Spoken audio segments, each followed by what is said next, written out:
Good morning, good evening, whoever you are, wherever you are, whatever you might be doing. We wish to welcome you to the Silverlight Show.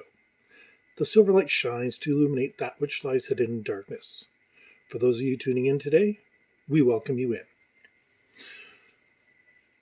I've seen a lot of people disparaging education lately, and even to the effect of really basically saying, what's the point of high school?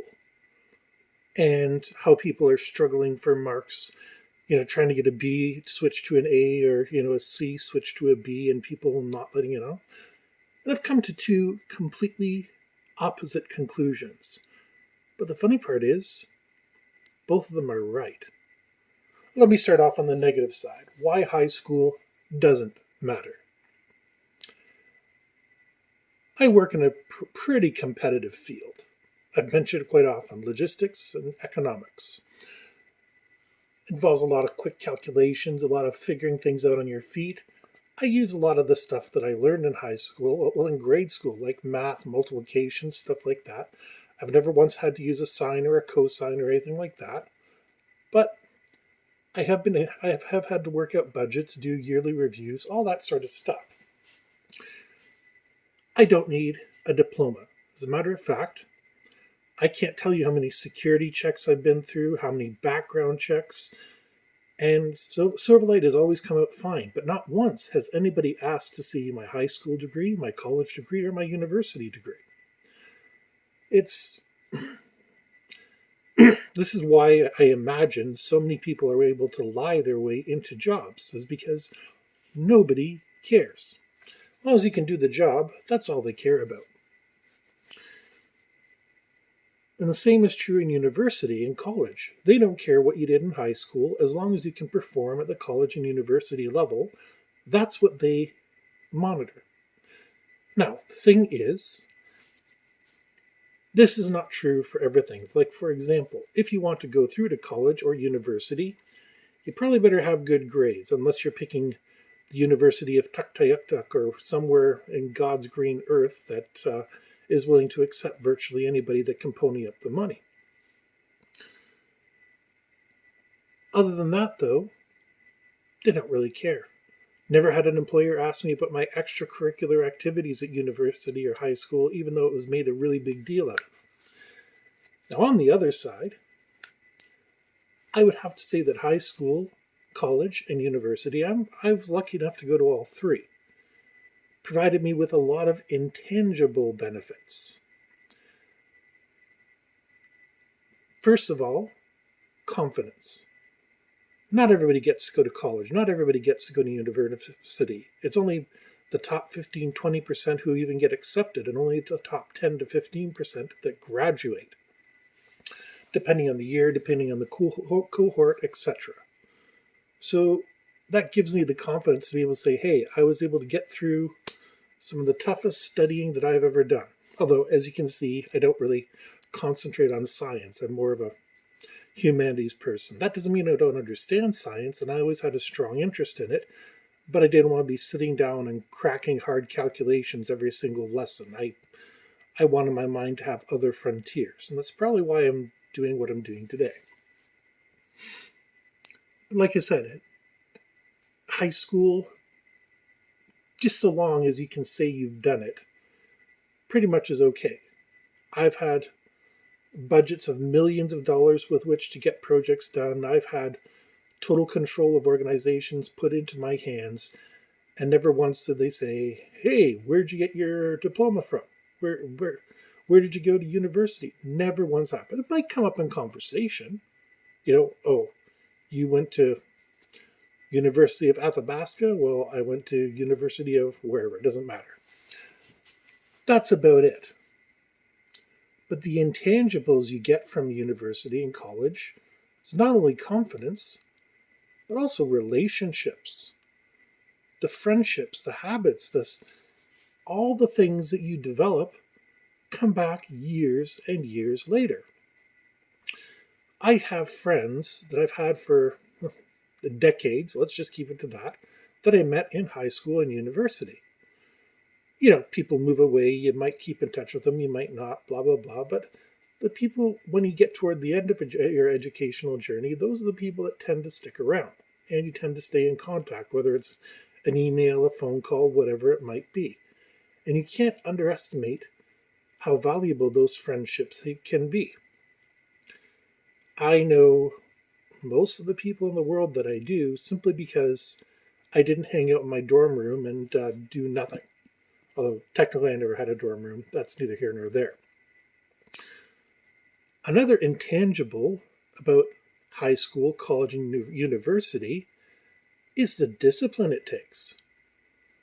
Now, I was a very unusual student. I switched myself from a 70% to a 90% simply by studying and getting ahead. I was always 2 weeks ahead of the class. So my essays were done, everything was ready, and while everybody else was running around and panicking at a caffeine-fueled rush at 4 o'clock in the morning to try and spit out whatever their latest project was, I was already done. I was able to go down to pub night. I was able to go out and do whatever sports event was on. That's because I had planned ahead, and I worked myself like death. When I was at work, I was a security guard, so I was lucky. So I could rip out a book like this and read the next couple chapters. Even later on, when I went back to get my second degree and I was working full time, I still found ways to read and get ahead. And once you master that, you're set for life. And it's a habit that carried over into my personal life too. I always joke that I am the voice of doom because I anticipate problems immediately. People at first that don't appreciate it and they think I'm a negative Nancy. And I say, no, this problem is going to happen. And faultlessly, after they put their new plan in place, within a matter of a week or two, that exact problem comes up. And I'm just pointing out, hey, I've already run this through, I'm listening to you, and I can see here is the problem. Done it time and time again, and I'm not a jerk about it. I don't turn around and say, I told you we'd have this problem. But because I'm 2 weeks ahead of everybody and I'm trying to know the new software before anybody else does, that's just part of my work ethic. And that work ethic dates back to high school, college, and university. Work ethic is not going to guarantee you a grade. I can do no work and wind up with a 70% or higher. B's are nothing for me. Or I can put my regular average study into place and wind up with an A. But an employer doesn't know that. And once I figure out the job, I'll be able to coast in my B mode instead of my A mode, and that people are still thinking I'm doing 100%. That's just because university taught me when I had time to slack and when I had to put the hammer down. So, what do you do with that piece of paper on the wall? Like I said, it's the intangibles you get out of it. Now, some careers, like if you're going to be a NASA physicist, if you're going to be working in heating, ventilating, air conditioning, HVAC, where you're dealing with gas and stuff, yeah, I definitely want to see you have the background education. I want a doctor who's from an accredited university with 20 years of experience before they lay a single hand on me. But for most jobs these days, really, the number of educated taxi drivers that we have around here that have a good education and wind up driving Uber, whatever it is, simply because opportunities in their field are simply not available, is astonishing. People come over from overseas with an education, and what do they get for it? They wind up cutting hair. They wind up mowing lawns. They wind up doing what it takes to survive. There's nothing wrong with that. But the same token, there's a criminal brain drain in this country. There's only so many positions available at the top. The ones that are still available pay virtually nothing unless you're willing to fight your way through management, which is an entirely different skill. I should probably do a whole episode on management, but for now, let's just leave that alone and talk about how your education applies.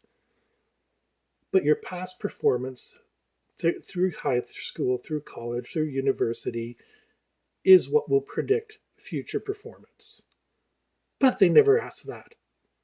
Never once have I been asked, what were your grades like? Not once. The only time high school ever came up was there was a group at my high school, and they were bullies. They bullied it. They were just awful to everybody. I'm not even going to begin to describe some of the things he do. Now, the funny part is, two of them married each other.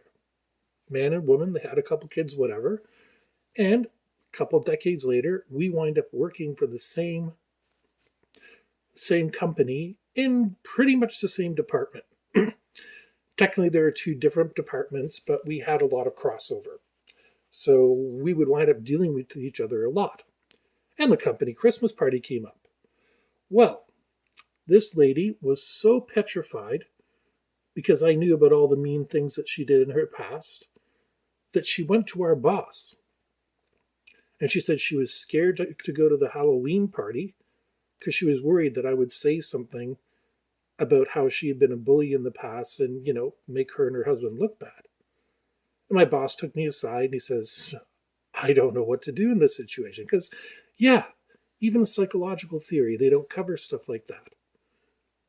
But I told my boss, look, that stuff happened decades ago. I'm not worried about it. And you know what? I don't go to Christmas parties anyway. Because it's just not my scene. So tell her not to worry about it. Tell her,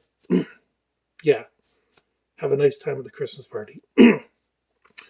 Now, the funny part is, because she made this admission to my boss, when it came time to cut jobs from the company, despite the fact that she had brought in a brand new contract, and despite the fact that, she had been there longer than I did, they cut her before they cut me. The reason is because I had the more mature attitude. And I simply said, it's decades in the past, and I'm not going anyway, so I'm not worried about whatever happened. That damage is done. That ship sailed. And that is the only time anything from high school has ever come back on the present day. And it didn't come back on me. It came back on the person that did it. So whether you want to believe in karma, whether you want to believe in justice, whatever you want to believe in, it happened. So if you have a kid right now and they're struggling, or if you're looking at getting an extra bit of education, I say do it. Because like I said, the intangibles pay for themselves. Unless they want to go and be a doctor and they want to be a physicist, a nuclear technician, all those fantastic jobs. Most of the trades need some sort of certification you have to get from a school, in which case, by all means, go get it done. And it'll be worth every single penny because you'll be the one that knows the rules. And if possible, like I said, try to stay a couple weeks ahead of your class because the benefits of doing that are undescribable. While everybody else is running around and panicking, you're sitting there, I'm just editing my essay, I'm just reviewing my notes, I got everything done. I was the kid in university and college where everybody came and said, can we borrow your notes? Because I typed them up on a computer. So it was easy. I could drop it in an email, they could print it off, whatever it is, and then they had all the notes for the class. I didn't care. It cost me 2 seconds to print the things off. Now, you might say I was enabling people, but I was the one getting straight A's while they were struggling with B's. So if I enabled them to get a B, I have no problem with that. And that shows you another intangible that I learned from university. If I can do something that costs me no effort and will benefit somebody else, I will always do it. And that's something I've always done. And I preach that. And that just comes from college and university and high school, just being willing, hey, can you spend some time with me? Yeah, sure, I got time to listen to you. Costs me no effort, and it's something can be done with you. Hey, can I borrow your notes? No problem. That's the way life should be. So while high school and college and university might not matter, ultimately, it matters the most out of anything because it shows how determined you were to get to where you needed to be. You can skip by with C's and D's and get your high school diploma or whatever the equivalent is in your area. And if so, good for you. I'm not talking down to anybody here. I want everybody to succeed. If that's what you think you need to get by in life, then by all means, I think that would be absolutely fantastic. But remember, all the things it took to get you along the way. You weren't just sitting at home playing video games, or even if you were, you're developing friends who also played the same games. So remember all the other things you got out of education. Don't just sit down and say, my high school high school diploma never got me anything. No, no, no, no, no. That whole experience got you everything. Because if you hadn't gone through it, you wouldn't be the person you are today. If you enjoyed this show, we hope you will hit like, share, and subscribe. We hope everybody's having a fantastic time, and we hope you have a great day.